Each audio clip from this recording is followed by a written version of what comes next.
Hi and welcome back to the Girl Gone London channel. It's back to school season in the UK. The American kids have been back to school for quite a while now in some states, but I thought I would do a video on school terms that I had never heard before moving to the UK. Now the first school term on my list has to do with exams because the exam system in the UK and the US is pretty different. So the term GCSE is something, to be honest, I've done my research now, so I'm fairly certain I grasp the concept, but I had never heard of the term GCSE before moving to the UK. In fact, the whole UK school system still mystifies me because it's not something that I've ever gone through. So most things I've become accustomed to after moving to the UK, but I already did school in the US, so I will never be in the UK school system, and thus I'm still the person 10 years in going, I don't understand. And for those who don't know, GCSEs are a type of exam that you take when you're,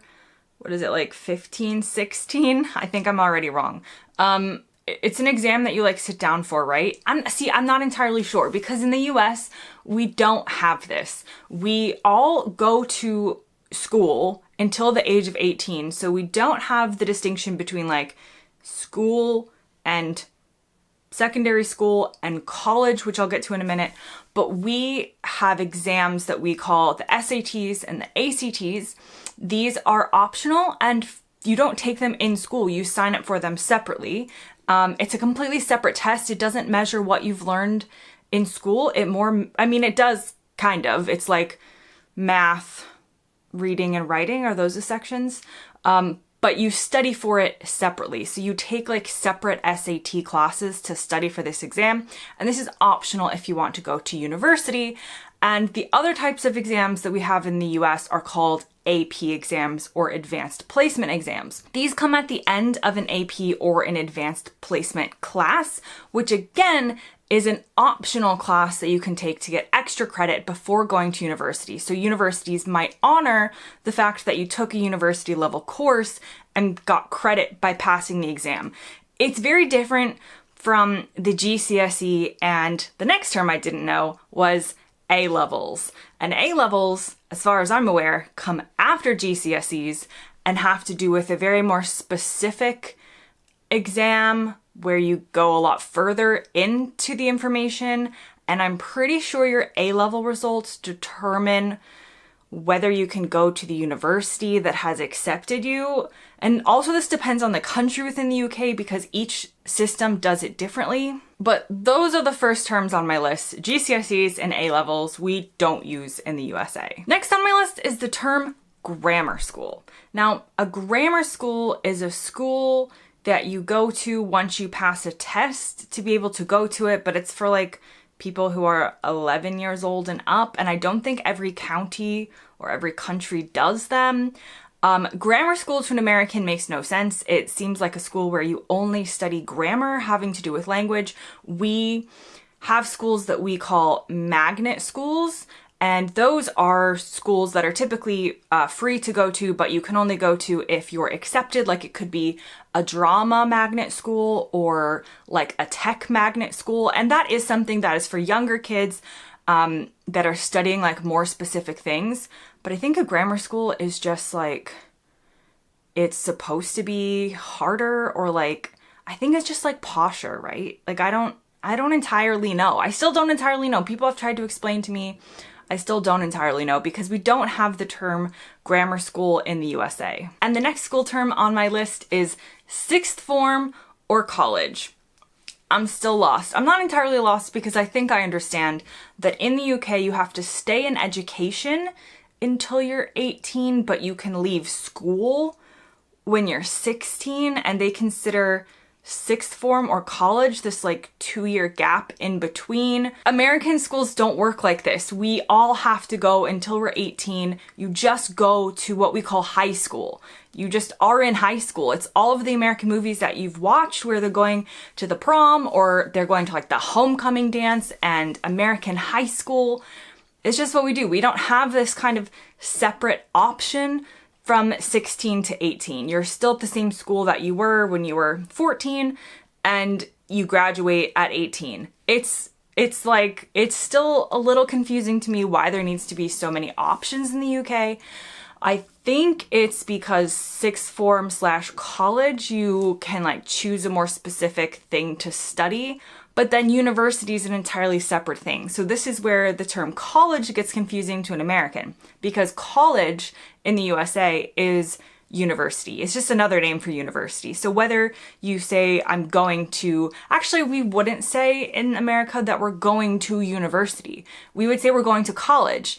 However, you could be going to college at the University of Florida, for example. So the colleges have university in the title, but we don't say we're going to university. We would say I'm going to college, or I'm going to the University of Florida, but that's simply naming the place that you're going. I also want to take a quick break from this video. This is not a sponsorship break. This is actually something quite personal to me and to somebody who supported the channel for a long time that I wanted to share with you. So we have a viewer, a friend of mine now, because I've met her through the channel. Her name is Anna, and she lives in Washington State, and she's been watching since almost the very beginning. We met up in London a couple of years ago, and I got to meet her family, and she's often the sane American that you'll see in the comment section trying to educate about her experience of American things, and interacting with you all. She's a great person.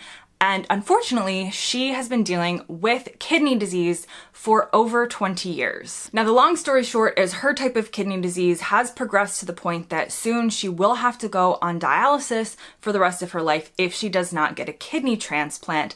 And her friend Alyssa has stepped up and decided to donate one of her healthy kidneys to ensure that her friend can live a healthy life. But while, of course, most of the medical costs for the surgery are covered by insurance, Alyssa is going to have a lot of extra expenses that are required by her, the healthy person donating the kidney, like staying in the hotel when she travels to donate the kidney, being out of work while she donates the kidney. They've put together a GoFundMe to try and cover some of Alyssa's costs as the amazing friend donating her healthy kidney, because Anna's been a very long time supporter and viewer of the channel and friend to me. And we just want to say that we hope everything goes well and the surgery goes well, and that we look forward to seeing Anna being the sane American in the comments again soon. Next term on my list is half term.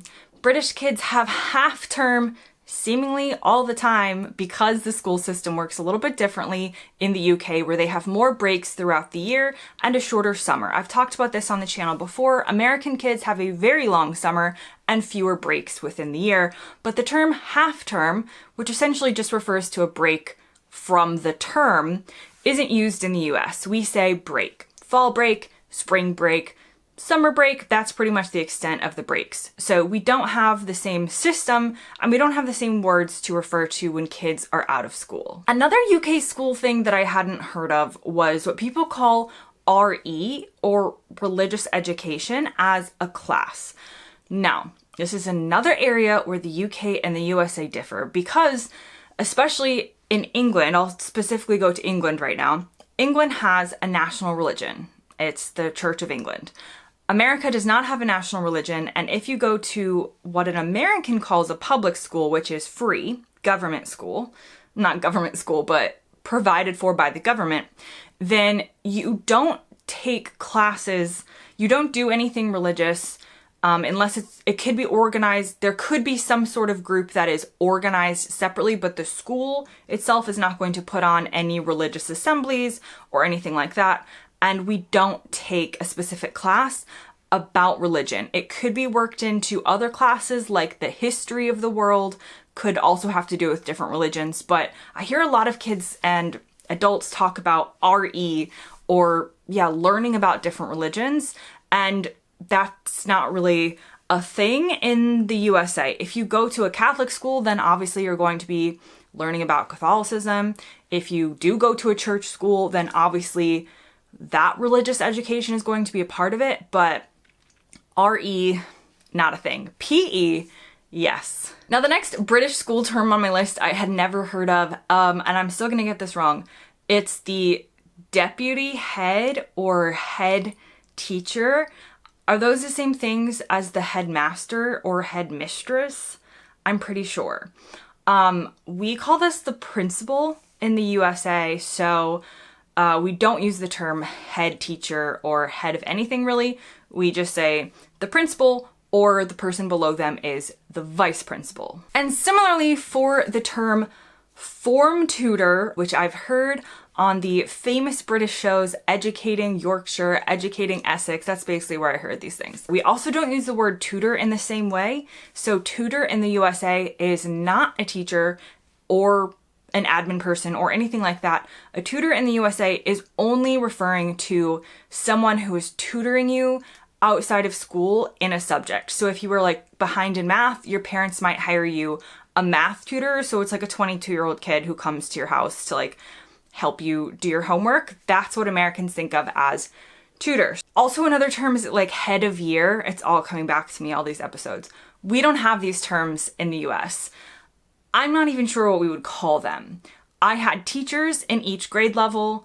I knew who the principal was of the school. I knew who the vice principal was. We had people in charge of what we would call specials, which would be like music, art, and PE.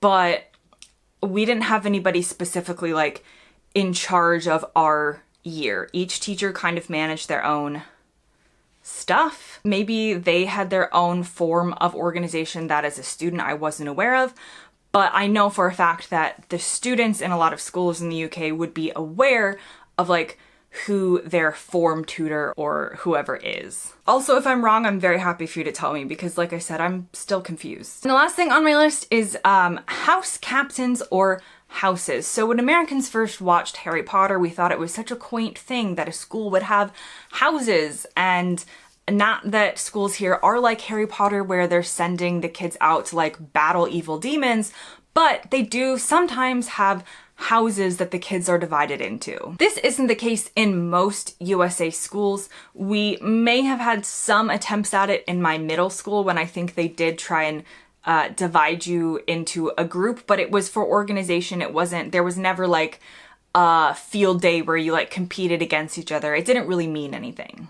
And that brings me to the last thing on my list because I think people who are from the UK are going to want to know, well, how is the USA school system set up? And the very basics of it is that we start in kindergarten, which is age 5, which is the equivalent of reception here in the UK. Then we do elementary school, which is essentially until the age of about 10. From about 11 to 13, most of us will go to what we call middle school. Sometimes it's called junior high, standing for junior high school, because at the age of about 14 to 18, you go to high school. Everybody's heard of high school because every American movie seems to revolve around high school, and this is exactly what it seems like on television, with pep rallies and the jocks and the nerds and the big lockers and food fights in the cafeteria. I've seen it all. That is what American high school is like. Now, each region could divide this a little bit differently in terms of the ages. So sometimes you go maybe to your elementary school a little bit longer and you only have a couple years of middle school, or the ages for high school could be a bit longer. But for the vast majority of people in America, we will divide it between elementary school, middle school, high school, and then we will say college or university, which are the same thing. Now that brings me to the end of this video. Hope you learned something new, and feel free to help me learn something new in the comments. As always, thanks for watching, and I'll see you next time.